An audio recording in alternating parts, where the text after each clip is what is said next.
Well, so we have to do a review of the newspapers. Mama, good morning to you. Good morning. Good morning. It's a Tuesday, huh? Yeah, I know. I thought I saw Chinabi in the building. Chinabi's taking a chill pill, you know? Oh. Yeah. That's all right. We don't mind. But it's nice to see you. Yeah, you too. Do I look tired? No, I it looks don't? like you're a bit out of breath. No. All right. Okay. You look smoking. Cool.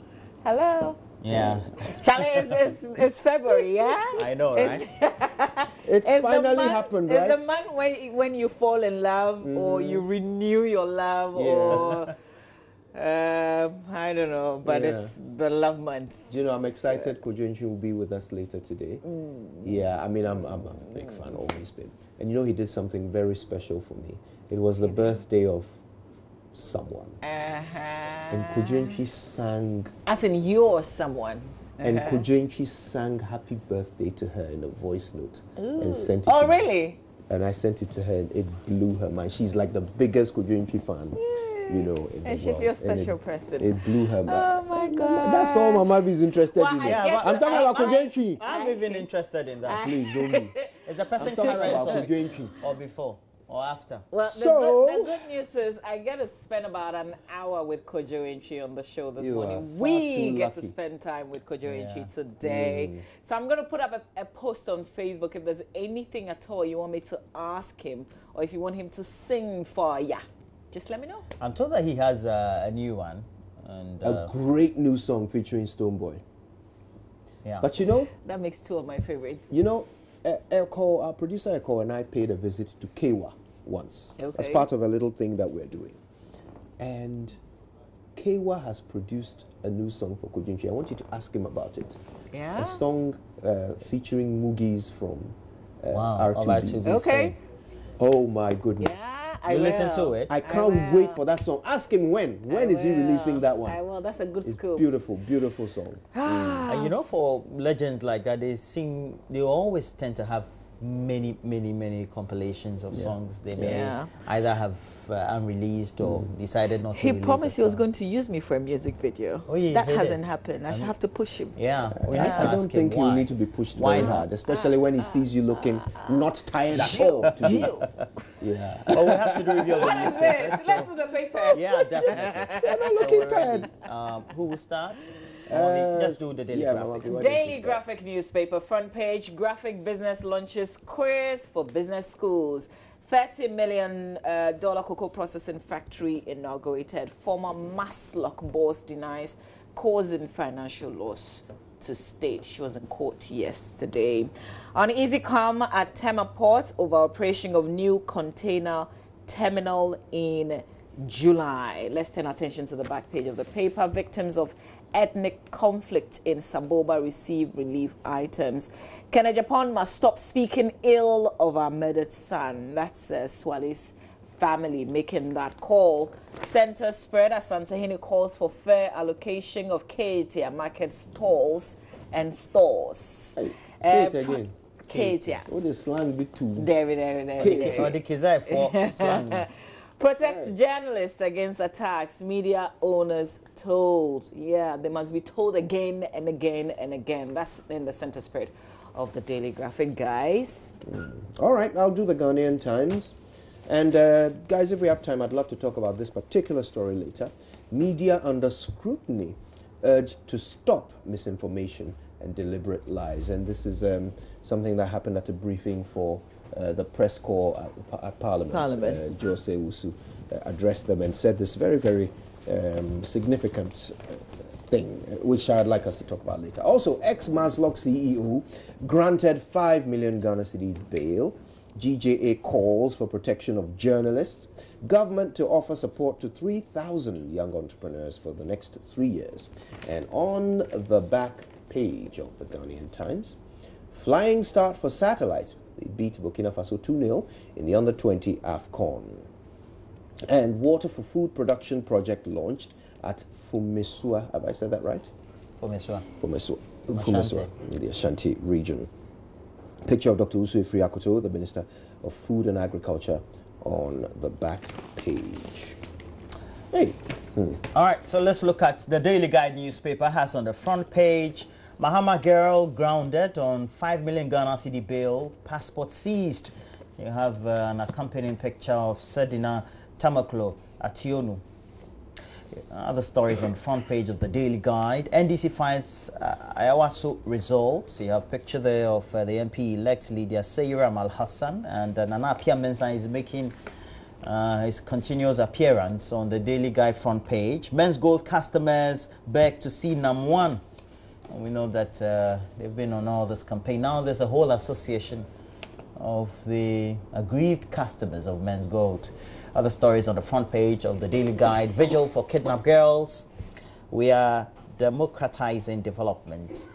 Dr. Mahmoud Baumia. Okay, let's go to the back page. AYC Africa Youth Championship for the under-20 level. Satellites in bright start. Ministry NSA salute Kome, and we have other stories there. Salah body found in underwater wreckage. They do well. We still haven't found Castro years after.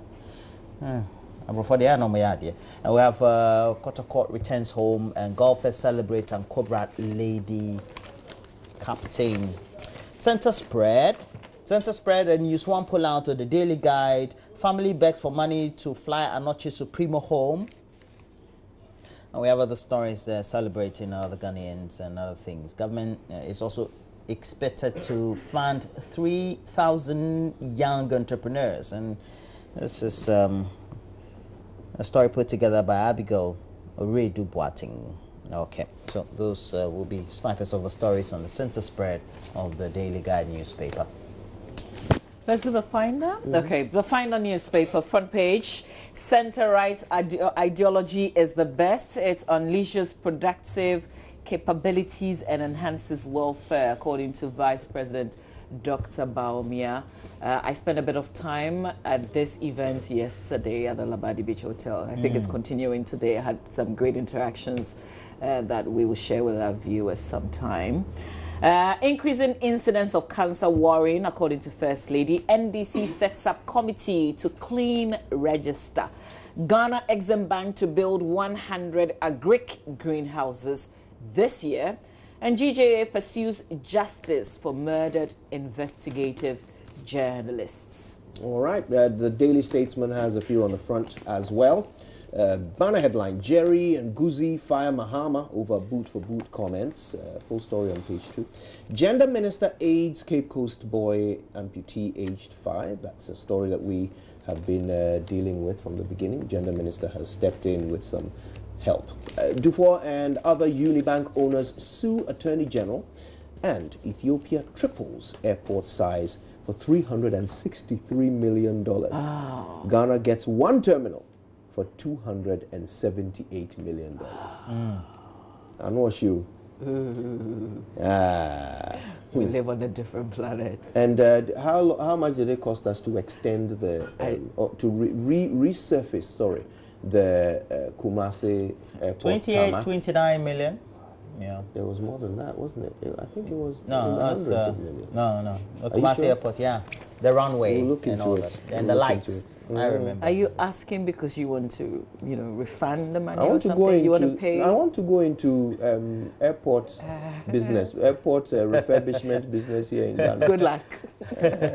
Because looking at this one, Ethiopia, and this is a country that has an airline.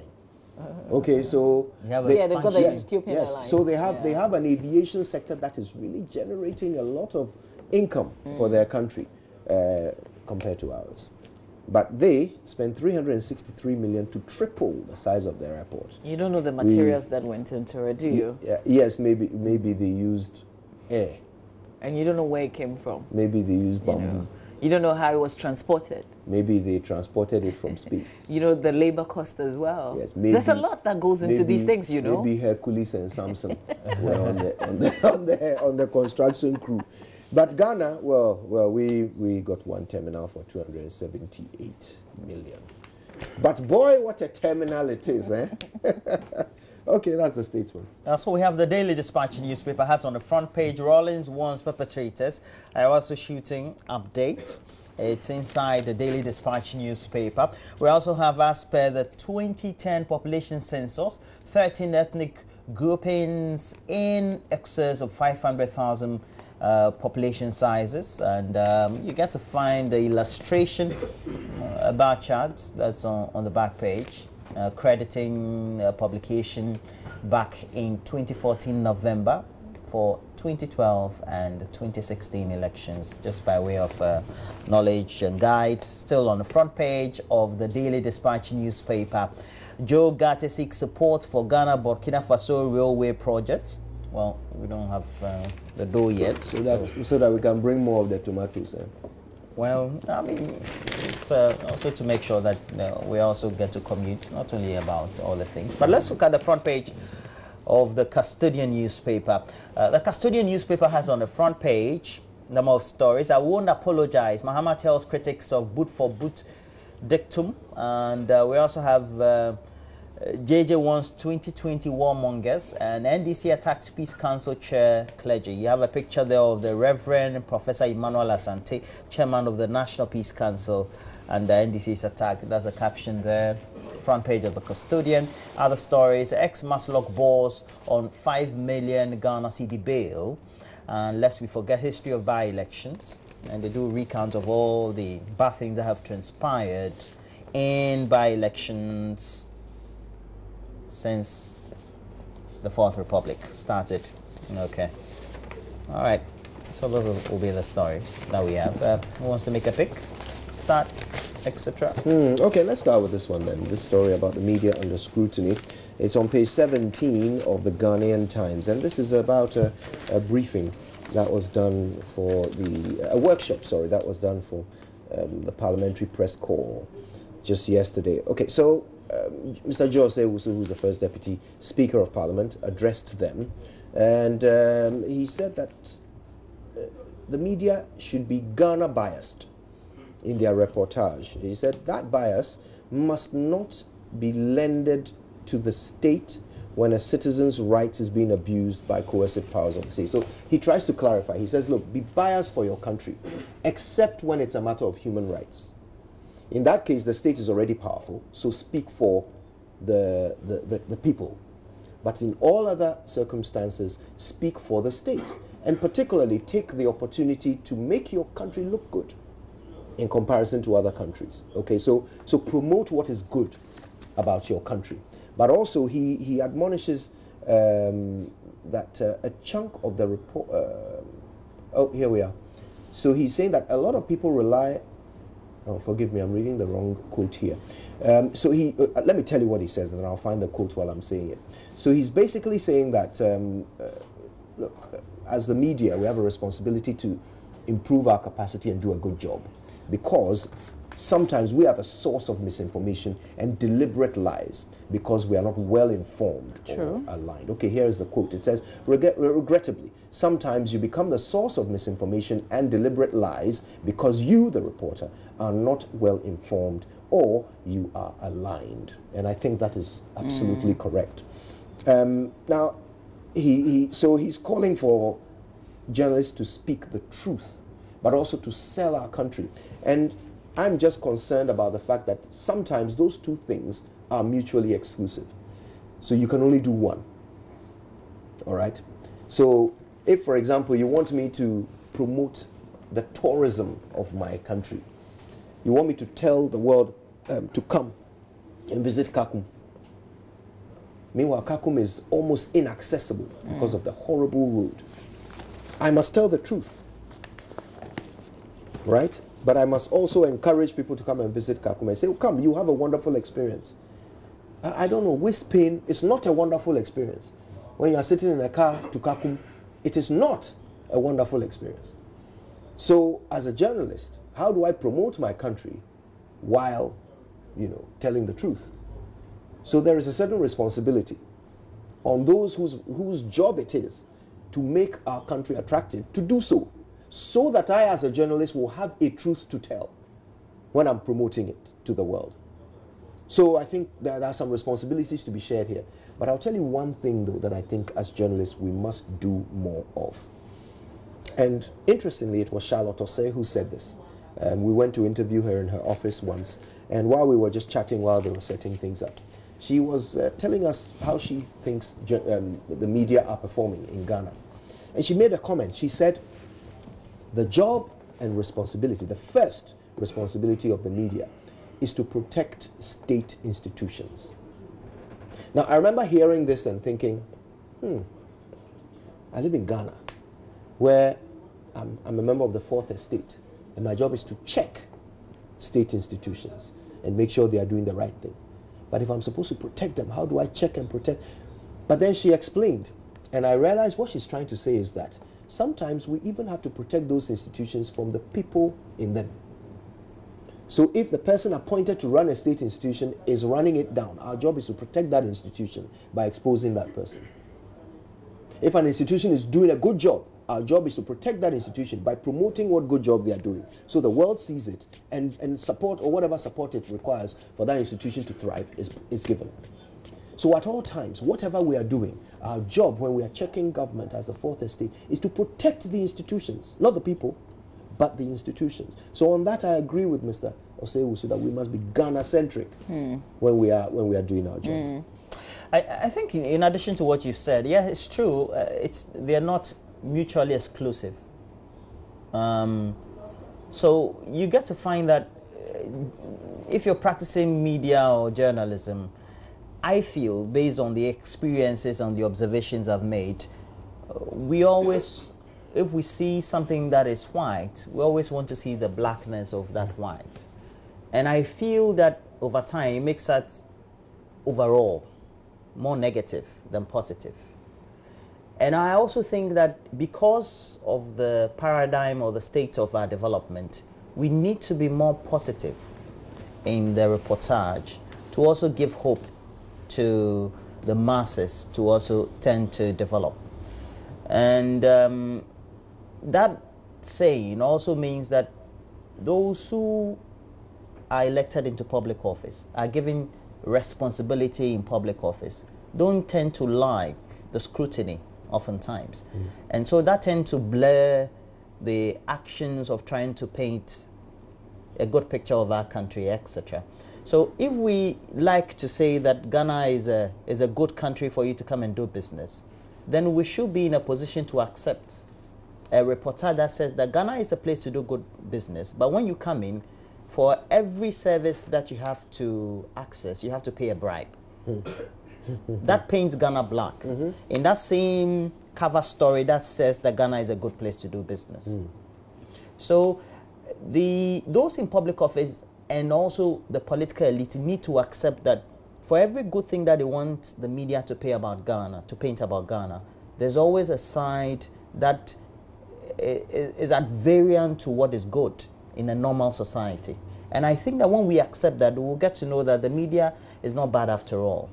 If you compare to what was happening post-2000 or prior 2000, I think the media has more knowledgeable people than it was before. And so to have a politician say that the media is uninformed, or many times we're more uninformed than more informed, I think that perhaps that's also not a good assessment overall of the work that the media does. I have a different opinion. I think it's a fair criticism, considering that, yeah, sometimes we lack in certain areas, not all the time though. But I feel that when state institutions are transparent, then this would be a fantastic call, we'll be on the same level. But when we're asking questions and you feel that we've made up our minds already, you know, like you're coming at us as if we're coming at you, so you're kind of protecting and you're not transparent, then we're not getting information. If I don't get information, I will just make assumptions. I will go with what I see and what others tell me. And that's what would give me. Absolutely. There's so many times that you get a piece of information, you simply just want to cross-check. And everybody's being so protective. They don't want to be open. Some of us do understand when you say off-record. It's an off-record conversation. Nobody's going to go on air. But there are people who also, when you say off-record, they quickly go on air with it. And before you come in, you know, socioculturally, we don't like scrutiny of the elderly. So I'm talking about, you could be the same age or maybe older than a public person. And that person socioculturally has the mindset that you just don't have to ask because it's something that is not open and should not be brought open. or to the open. Yeah. Yeah. I mean, it's fascinating because he talks about misinformation and how the journalist can be uninformed, leading to misinformation. Well, yeah. Which I agree to. I think it's fair. If you're not giving us information, then we will be uninformed, won't we? You know, so that's the reason why. There are times that we're also very lazy. We simply don't read. Absolutely, I agree. So there are all kinds making up the media space. Yeah. And some of us, of course, try to be professional. So we will ask, we will come to you, we'll say, what is, you know, your take on this matter? You know, speak to us. And if you say no, then you are surprised that we are uninformed. Well, you didn't inform us, did you?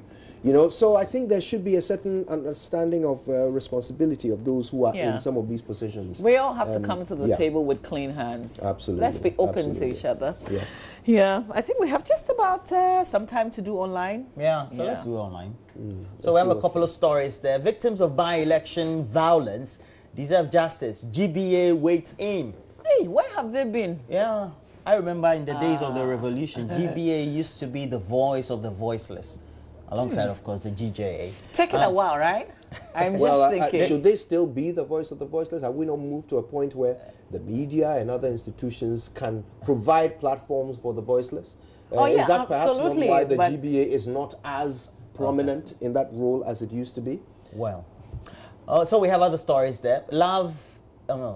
Joy FM's Lovers, dinner dance, Kojoentry promises night of intimacy. It's only 800 Ghana, eh?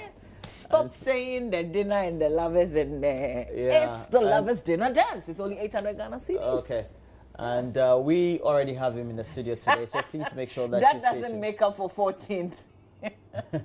Enough is enough. Change security structure. Professor Mate cries. You see, I hadn't heard him in a while. So the point is that he issues a statement and he says that ideally, once he's handed over, he would have loved to just stay back and, you know, give the next person room to whatever. Does it mean that the next person? But what has happened cannot allow him to just simply stay.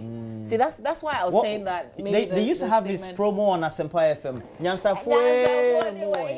they stopped playing it. Anyway, all the Nyansafwe have kept quiet. Ahmed Meda announced provides significant evidence to police. That's what we've been told. According to Anas, of course, yeah. Yeah, so let's see how that investigation unfolds.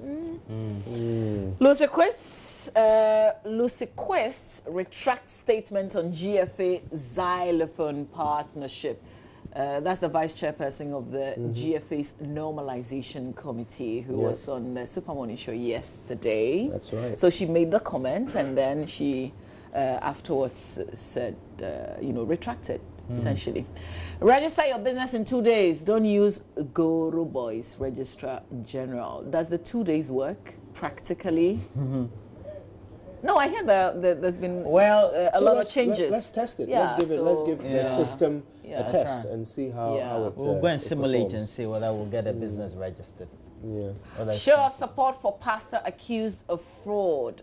Followers of controversial Malawian self-styled prophets turned outside court in South Africa's capital to show their support for him after he was arrested on Friday, I guess, for fraud. Details there, you can read for money laundering and other charges. Yeah, sometimes some people would follow you no matter what. They just don't care about the issues. They don't care about the facts. They just care about religion, the opium of the masses. Angry church members lock out Methodist pastor over poor relations. Oh, I wish I could read the story. Oh, Bishop, you can. Please take on care. myjoyonline.com. Yeah, please take care. What? Oh, Fred, please come down. Please take her away from our society. Oh, okay. So there's a call to summon the National Security Minister. Dr. Kwesi making this strongly. And the story is on myjoyonline.com. You can check it out. And then Dr. Vladimir Entry-Down-So is also commenting on the visa restrictions. He says, don't stampede Ghana to do what is not done.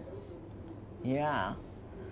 Sometimes when you're fighting a very powerful force like the USA and when they're coming at you very strongly. And they're very strategic. See the restrictions, the people who will be affected. Yes, they know what they're doing.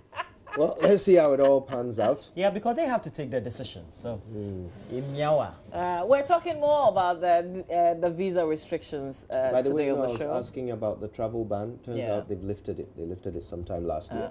So it what was their statement?